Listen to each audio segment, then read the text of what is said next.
కొనేవాడిని. ముఖ్యంగా నేను చెప్తున్నా, రవి అస్తమించని దేశం ప్రతి ఊళ్ళో కమ్మవాడు జెండా ఎగరేస్తున్నాడని కొత్తగా తెలియజేసుకుంటున్నాం.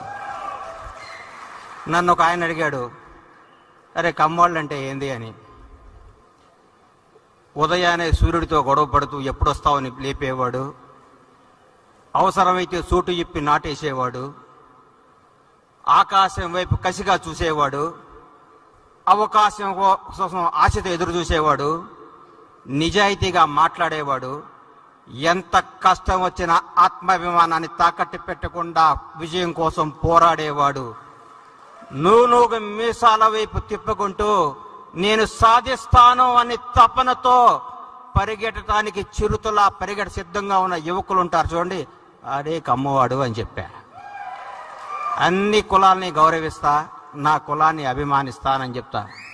నిజం చెప్తున్నాం సార్, కమ్మవాడు అంటే కష్టపడేవాడు, కమ్మాడు ఉంటే కసితో బతికేవాడు, కమ్మాడు అంటే కడుపులో తీసి పెట్టేవాడు, కమ్మాళ్ళు ఉంటే ఎక్కడ బతుకు తెరువు ఉందో అక్కడ పరిగెత్తుకుంటూ పోయేవాళ్ళు.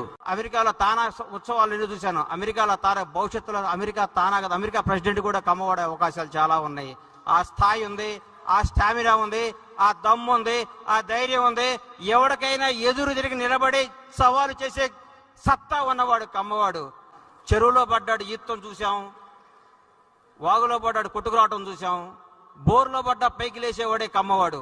మామూలుగా బోర్లో పడితే ఎవరైనా చచ్చిపోతారు, బోర్లో పడ్డా పైకి రాగలిగే కెపాసిటీ ఉన్నవాడే కమ్మవాడు. కమ్మవాడిగా పుట్టినందుకు గర్విస్తాం, కమ్మవాడిగా పుట్టినందుకు ఆనందిస్తాం. ప్రతి ఒక్కరికి చెప్తున్నా, లేని కమ్మ పిల్లల్ని కమ్మ ఒక్కరిని ఆశీర్వదించండి, ఆదుకోండి, వీలైనంత సహాయం చేయండి. మేము పెద్ద పెద్ద కంపెనీలు పెట్టాం, మేము పెద్ద పెద్ద డాక్టర్లు అయ్యాం, మేము పెద్ద పెద్ద ఫ్లైట్లు కనిపెట్టాం కాదు. మన కమ్యూనిటీలో కష్టపడ్డ యువకుల్ని చేయి అందించండి, వాళ్ళకి భవిష్యత్తు ఇవ్వండి, వాళ్ళ జీవనోపాధికి సహకరించండి.